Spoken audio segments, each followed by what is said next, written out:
Questo video non avrei mai pensato di farlo. Molti youtuber, molti miei colleghi fanno i video del nuovo mezzo, della nuova moto, della nuova auto o che sia. E oggi sarà così anche per me. Nell'ultimo anno la mia vita è cambiata tantissimo e oggi verrete con me a vedere la mia prima auto. O meglio, la prima che ho scelto di comprare.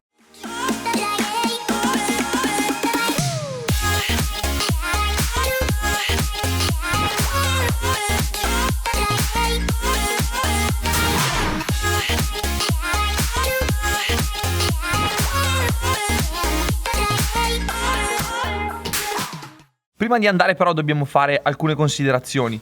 La Punto non la conto perché non l'ho scelta, mi è stata regalata, ho preso quello che c'era e poi prima della Punto ho avuto solo furgoni. Andare a girare e ad allenarsi è sempre stata ed è tuttora per me una priorità. YouTube è normale che modifichi un po' la tua vita se vuoi farlo in una certa maniera e con una certa costanza, e infatti ci sono molte cose nell'ultimo anno da quando ho cominciato a utilizzare il mio canale YouTube che sono cambiate, ma girare in moto no. Non cambierà mai, è come l'aria, se te la tolgono muori. Io dico sempre che se un giorno sparisse YouTube, chiudesse Instagram, non ci fossero più tutti i social, io continuerei a fare quello che faccio, non cambia niente. L'unica cosa è che attraverso questi mezzi posso raccontarvi quello che faccio, raccontare qualche storia interessante e magari condividere delle esperienze che possono essere utili a qualcuno. Con Yamaha ed il progetto della R6 Race ho avuto la mia prima moto nuova, anche perché prima di quella non ne ho mai avuta una nuova, tutte usate. Per quanto riguarda invece i mezzi a 4 ruote ho avuto solo furgoni e vabbè la Punto che era di appoggio allo Sprinter del quale avete visto la serie. Poi oltre a YouTube ci sono backpack e BR corse che sono gran parte della mia vita e sono due attività che mi fanno viaggiare tantissimo, e capirete da soli che non puoi andare in giro per l'Italia o per l'Europa con una Punto distrutta 1200 a benzina euro 0, ed è per questo motivo che al posto del furgone ho deciso di prendere l'auto. In più a fare questa scelta ci sono stati 3 fattori determinanti. Uno è che se vai in giro con l'auto ti muovi più velocemente e consumi di meno. 2, se prendi un furgone e hai solo quello per fare quello che faccio io, gli fai un sacco di chilometri sopra, lo finisci, lo distruggi e in più sei sempre in giro con un mezzo che consuma ed è molto ingombrante. 3, tornando al discorso che la mia vita è cambiata, per i miei allenamenti posso utilizzare un carrello appendice che abbiamo a BR Corse, posso organizzare i trasporti con degli amici, con altri team e soprattutto con Team BR Corse abbiamo preso un mezzo esagerato, credetemi, esagerato per il mondiale Superbike che nei prossimi video vi farò vedere, e quindi attualmente come esigenza personale il furgone non diventava più una necessità, anche perché c'erano un sacco di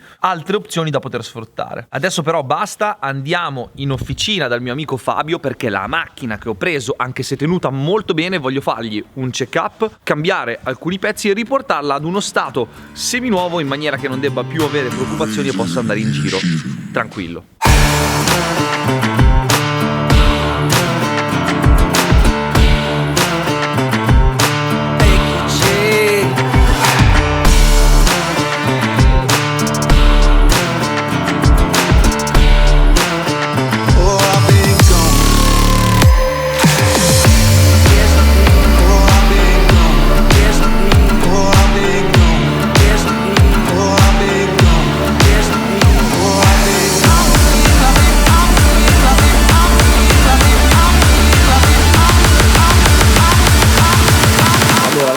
Non ve la posso far vedere, ma come vi ho detto l'idea era quella di portarla dal mio amico Fabio di Voltacar, con il quale l'idea è quella di prendere la macchina, rimetterla allo stato seminuovo, perché quello che abbiamo fatto è cinghia, tagliando, gomme, gancio traino, quindi un po' di roba. Olio e filtri, abitacolo, filtro dell'aria, filtro del gasolio, la distribuzione, così si spera per un sacco di chilometri di non aver problemi, giusto? Danni. Se non faccio danni speriamo di no. Gancio traino che adesso dobbiamo sistemare l'omologazione e poi dovrebbe essere tutto a posto. Adesso finiamo i lavori, poi andiamo a lavarla e ve la faccio vedere.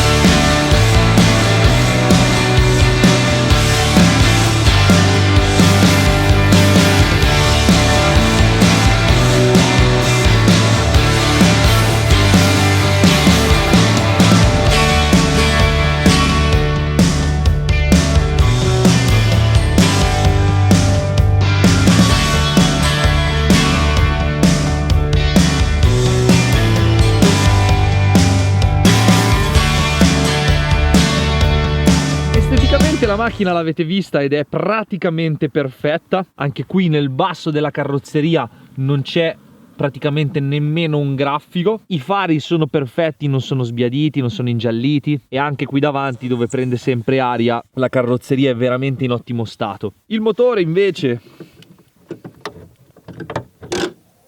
tra l'altro pistone pneumatico, grande chicca al posto della stina per tenere sul cofano, è tutto estremamente pulito, non ci sono trafilaggi di nulla, batteria fresca, tutti i suoi liquidi ok. Poi con Fabio di Voltacar, come avete visto, abbiamo fatto la distribuzione, ma la cosa più bella,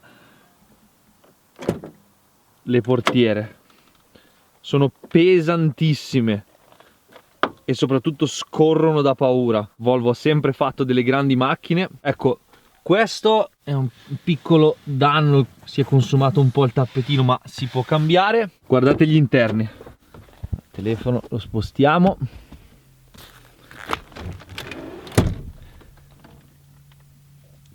tutto estremamente perfetto.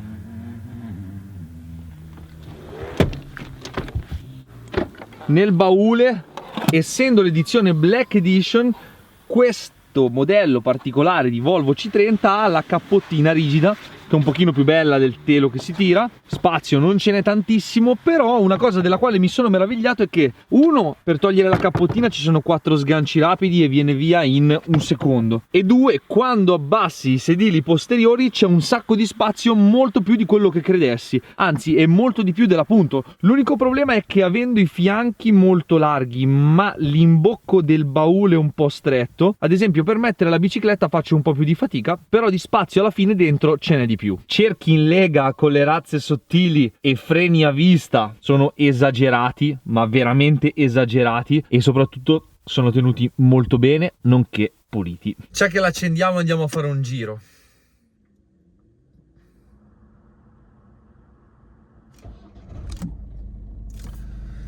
Allora, come prime impressioni, quando vedrete questo video io con la macchina ci avrò già fatto 4.000 km, quindi ormai ho già abbastanza capito come funziona.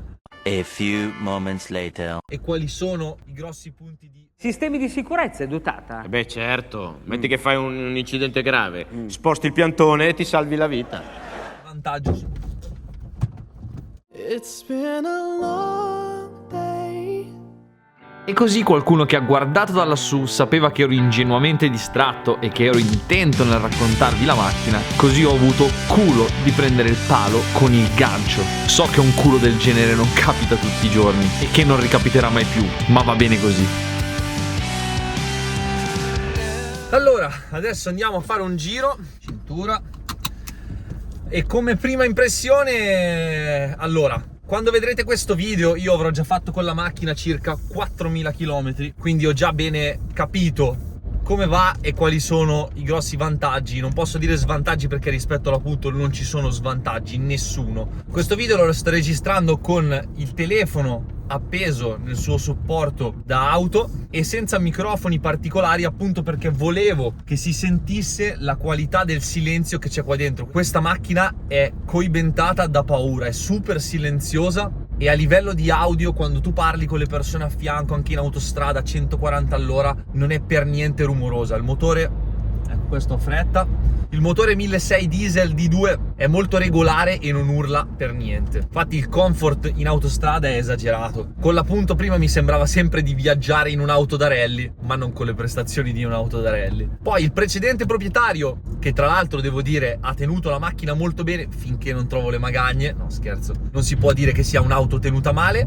mi ha dato anche a corredo i cerchi invernali non in lega in ferro, che però siccome non volevo vedere ed ero stufo di avere roba brutta, ho detto metto subito i cerchi in lega, tanto ormai sta venendo la bella stagione. Ho messo subito le gomme nuove estive, che sono delle Pirelli P7 cinturato, che mi sembravano un giusto compromesso fra, spero, prestazioni, perché chi le ha mai provate, e prezzo. Tenuta di strada in questa configurazione è buona, super buona, anche perché le sospensioni sono ottime, o meglio, non so come fosse da nuova, però è una macchina dal carattere abbastanza rigido. Infatti adesso stiamo passando da un paesino, ci sarà qualche buca, ma se vedete poco vibrare è anche grazie alla stabilizzazione dello schermo dell'iPhone. Cosa bellissima, la radio di serie. Peccato per il display in bianco e nero, però questa auto è una 2012, quindi ci sta che non avessero di serie i display a colori.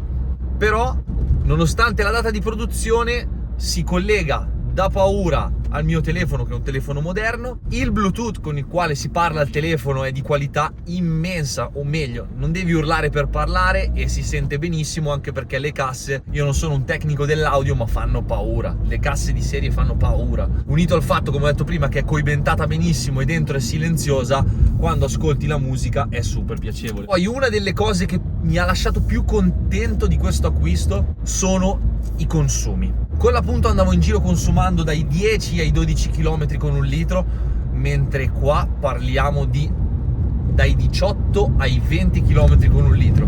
Questo è un investimento, è incredibile, perché se fai tanti chilometri quanti ne faccio io durante l'anno, ti assicuro che se ti guardi in tasca alla fine della stagione c'è un gran bel risparmio. Il motore 1600 turbo diesel D2, 115 cavalli, non va fortissimo, perché non va fortissimo. La macchina fa 190 all'ora segnati, provati sull'autobahn tedesca. Non fa tanti giri il motore, ovviamente essendo diesel, però ha molta coppia. Erogazione dolcissima da guidare sia nel misto che in città, è molto piacevole. L'unica cosa un po' noiosa è che quando è fredda e l'hai appena accesa, nella prima marcia o nella seconda borbotta un pochino a bassa velocità, ma dura veramente poco. E quindi alla fine della fiera sono super contento dell'acquisto che ho fatto, soprattutto perché ho stanziato un budget per l'acquisto e un budget per sistemare alcune cose, perché ho imparato che se spendi tutti i soldi per comprare il mezzo e poi non hai un margine di sicurezza per fare dei lavori che ti servono, alla fine rimani fregato. Della macchina ho speso